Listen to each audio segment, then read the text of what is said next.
We continue now at the top of Daf Chaf Tesam Aleph in Meseches Sotah. This is Sotah Daf 29a. The Gemara is discussing the machlokas between Rabbi Yishmael and Rabbi Akiva. They're discussing the fact that a Sotah is disqualified from Kahuna.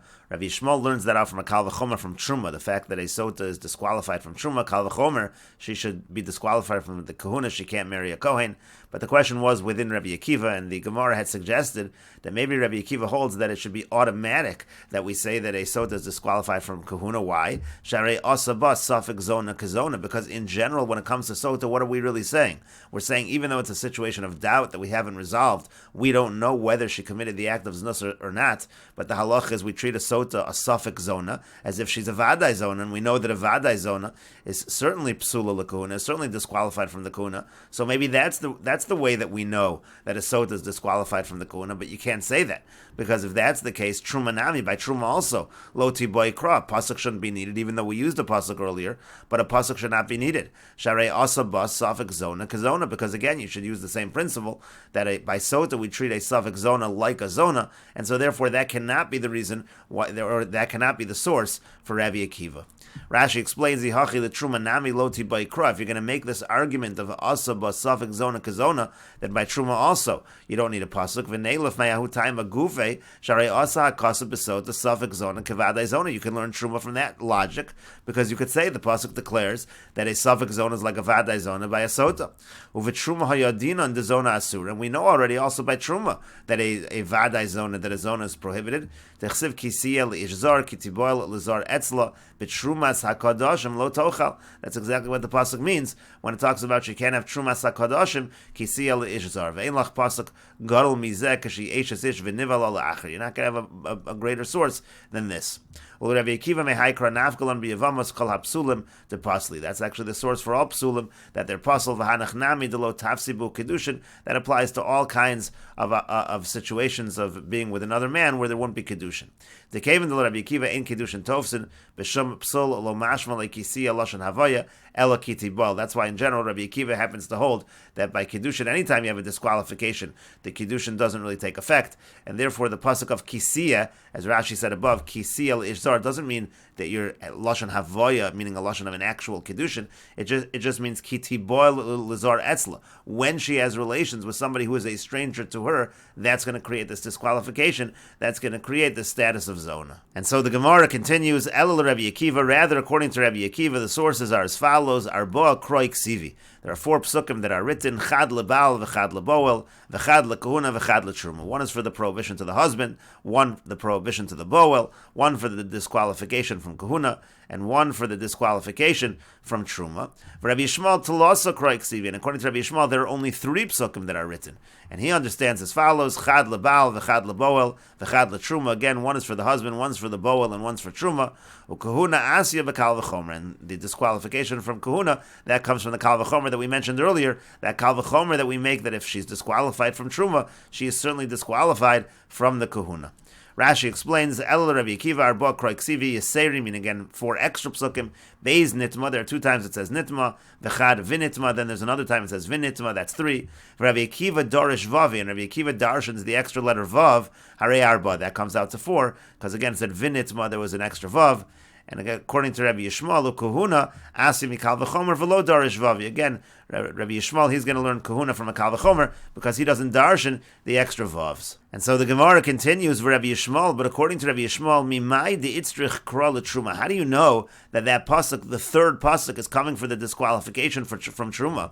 Ukahuna Asi B'Kal V'chomer, and then we learn out Kahuna from a Kal V'chomer from Truma. But how do you even know that? Dilma Ki Itzrich L'Kahuna. Maybe really the pasuk is saying there's a disqualification from Kahuna, Utruma Sharia, and then there is no disqualification from Truma. Maybe Truma is permitted. And to that the Gemara says, Amar Lach, so Rabbi Yishmael will respond to you, Mistabra Dumyo Debalu Boel. If you're going to learn something from the pasuk, from these nitmas, it makes sense to learn something that's similar to the prohibition we have by Baal and Boel, because those are also being learned from the same source. And the idea would be as follows: Ma Baal u Boel Mechayim. Just like the prohibition that we're learning in terms of the Baal and the Boel, that has to do with when the person's alive. So Af Truma Nami, so too when we're talking about the prohibition of Truma Mechayim, we're learning out something from when the person is alive. La fuke kahuna, but that comes to exclude kahuna to la'achar misa. There you're actually talking about a prohibition that's taking place after death. And Rashi explains, Amar loch mistabra de krot truma Rabbi Dumya de train nitma de Rabbi Bahen balu boel. It makes sense to say that if we're including something, that we're including truma because that's similar to the other things that nitma is including, which is the baal and boel. What does that mean? De mechayim de baal kamitzrulu, because over there it's while the husband is alive that you have this prohibition to the baal and the boel. Could go in imyagrashena, for example. Let's say he divorces her, so asura leboel, so she's going to be prohibited to the boel, even though everyone is alive in this situation, and there's this prohibition that exists. A sotah is usher to her husband, and a sotah is usher to the boel. Hilkach mikra shlishinami lamidi de mitzar mechayim. So therefore, when we're talking about the third pasuk as well, we're talking about something that's mechayim de baal, that's from the while the husband is alive. Asi, that's what it's coming for. V'hainu truma, that would be truma. Truma also is a prohibition; she's prohibited or disqualified from truma while the husband is alive. Now, we don't say that it's talking about kahuna because, again, the pasuk is not coming for something that's after death. And when it comes to her disqualification from kahuna, the pasuk would only be saying that she's disqualified from kahuna after the death of her husband. Why? Because the truth is, while the husband is alive, so then anyways she's prohibited to kahuna, because while he's alive and they're married, of course she's prohibited. She's a married woman. She's prohibited to a kohen. And then if he divorces her, so then if he divorces her, so then she's a grusha, and a grusha is also disqualified from kahuna.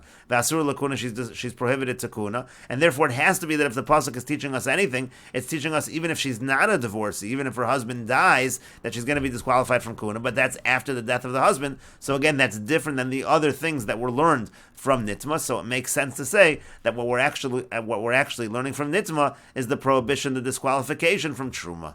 And the Gemara continues with Rabbi Akiva, but what about according to Rabbi Akiva, if we're saying that this pasuk cannot teach us kahuna because it's not similar to the other things that are learned from the pasuk? So then the Gemara explains, Dumya de balu boel lesli. So he doesn't hold that you have to learn out things that are similar to baal and boel, and therefore he says, again, according to Rabbi Akiva, there are 4 psukim, and he says one of those psukim could be for kahuna. The limud, it does not have to be similar to baal and boel. Vinami, or you could say as follows, Vinami isle, or you could say, no, he really does hold that it should be similar. However, milsa but this is something really you could have learned from a kal v'chomer. As we said, Rabbi Yishmael has a kal v'chomer, says if she's prohibited to truma, kal v'chomer, she's disqualified from kahuna. So really this is something that could have been learned from a kal v'chomer. You don't even need a pasuk, but sometimes something which can be learned from a kal v'chomer, tarach v'kasav lakra. The pasuk will bother and write it, give a source from the pasuk, even though there is a kal v'chomer. And so again, that's why Rabbi Akiva says the fourth pasuk, that's used again for kahuna. And the Gemara continues, Amar Rav Gidl Amar Rav. Rav Gidl says that Rav says, Davar sheyesh bo das lishoel ve'ein bo das lishoel. This idea that when it comes to tumah, we said earlier that if you have a suffix tumah, so we're only going to be machmer in a situation where the tumah involved someone who has the ability where we could at least ask him, do you know about the tumah? It has to involve a person. That idea, mehaikro nafka, that idea is actually learned from the following pasuk. The pasuk says, V'habasar asher yiga b'chol tamei lo yochal. It says, if you have any basar, if you have any meat that touched anything that's tamei, it can't be eaten. So from that pasuk we would infer Vadai tamei hu de lo yochal hasafik tamei v'safik tar yochal. If you have something that's certainly tamei, so he's not allowed to eat it. But if it's something that's a doubt whether it's tamei or whether it's tar, so then he is allowed to eat it. But Ema Seifa, but look at the end of that pasuk. V'habasar kol tar yochal basar. It says that when it comes to the basar, so if it's pure, then the person can eat it. And so therefore it sounds like Vadai tar hu de yochal basar. Only something where you have a situation of certain tahara, so it's okay to eat it. Hasafik tamei v'safik tar. But if it's a situation of a doubt if it's tamei or tar, lo yochal, so then he can't eat it. So that sounds like a suffix. In a situation of suffix, we would be machmir. And so how do we reconcile the 2 psukim? Elalav shvamina. Rather, don't we see from here that the difference is as follows: kan sheyesh bo das lishoel, kan she'ein bo das lishoel. In one case, we're talking about a situation where the tumah that came about, it involves a person, somebody that we can theoretically ask about whether this item is tamei or not. Then he says he doesn't know. In that case, we would say that we're machmir. But if the tumah does not, if there was no person around at the time when the suffix tumah occurred, so then we would not be machmir. And so now the Gemara explains, why do we need this second source? V'itzrich to Rav Gidl Amar Rav. We need this source that we just quoted from Rav Gidl Amar Rav. V'itzrich lemigmar misotah. And we also need to learn from Sotah. That's what we learned on the previous daf. We learned out from Sotah the concept of a suffix Sotah we treat like a vadai. So over here by suffix tumah also we learned out earlier that we should be machmer. Why do we need 2 sources? And the Gemara explains, the imi de Rav, because if we only had the source of Rav, have amina bein birshas hayachidu bein birshas haravim. I might think that we say suffix tumah we're machmer, and it doesn't matter if it's Rosh Rishus HaYachid or Rishus HaRab, but that's not true. So Itzrich Lemigmar Misota, we need to learn from Sotah that it's only in Rishus HaYachid. And the Gemara continues, V'imi Sotah, and if I only had the source from Sotah, Hava Amina, I might have thought, Adika Das Nogea Umagia, that you need to have Das on both sides. You need to have Das of the person who's touching the Tumah, who's becoming Tameh, and the one who's causing the touching of the Tumah. So Tzricha, so therefore we needed to say that you only need to have the Das on one side, as Rashi over here explains. Das Nogea Umagia b'metame v'nitma. I might think that you have to have Das on the person who's causing the Tumah and the person who's becoming Tameh. Ki Sotah, just like Sotah, Diyesh Bo Das, V'yesh Das B'Boel HaMetam. Over there, she has Das, and also there's Das with the Boel. So Kamash Malunder Rav Gidl, so that's what Rav Gidl's source is teaching us. The Nafkami Kol Tar Hasafik Lo Yochal learns out from the Pasuk Kol Tar that in a situation of doubt we are Machmir. The idea is Kevan Diyesh Bo Das Bozesh Nitma. As long as the person who's becoming Tameh, or as long as the item that's becoming Tameh, there's an involvement of Das on that side. Aval b'metame lo b'inan Das. But when it comes to the metame, the one causing the Tameh, there does not need to be any Das on that side. It's sufficient to have the Das on one side. And again, in that situation, we would be Machmir. And the Gemara continues at the two dots. The Mishnah said, Bo bayom darash Rabbi Akiva v'chol kli cheres v'chulu. On that day, Rabbi Akiva darshan that there's such a thing as shlishi when it comes to Tumah. And the Mishnah went on to say that Rabbi Yochanan ben Zakkai, he had predicted that in the future people would deny the concept of shlishi by tumah because there is no pasuk. And the Gemara now says umeachar de'ein lo. But 1 second, if there is no actual pasuk from the Torah, so then lama tameh. So why did Rabbi Yochanan ben Zakkai? He was talking specifically about truma. Why did he say that there's a concept of shlishi by truma? Rashi says umeachar de'ein lo mikra min haTorah, from the fact that he didn't have a pasuk from the Torah. Lama hu tameh b'truma Rabbi Yochanan ben Zakkai. Why did Rabbi Yochanan ben Zakkai say that it is tameh by truma? To Kamar, because what did he say? He said asid dor acher lataro. He said that in the future there's going to be another generation that says that it's pure. Aval hu hayametama, but he himself said that it was impure. So what was the reason that he said that it's not pure if there's no pasuk? And the Gemara says, Amar Rav Yehuda, Amar Rav. Rav Yehuda said that Rav said min haTorah ein lo. He didn't have a source from the Torah. However, midin kal v'chomer yesh lo. However, he did kal v'chomer that said that by truma you could have a concept of shlishi. And the Gemara explains the kal v'chomer umatvul yom shemuter b'chulin. If when it comes to a tvul yom is somebody who immerses and he's waiting for sunset to be completely pure. The halach is that he's mutter to have chulin. He's pure enough to have chulin, but posel b'truma, but he disqualifies truma. So kikor sheni shepasel b'chulin. So when you have a kikor sheni, where kikor sheni is meaning something that's a sheni, a secondary tumah that is disqualified when it comes to chulin. Eino din, wouldn't it be true sheyas a shlishi b'truma, that it should create a shlishi by truma? If a tvul yom is disqualified by truma, so too a kikor sheni should be able to cause a shlishi when it comes to truma.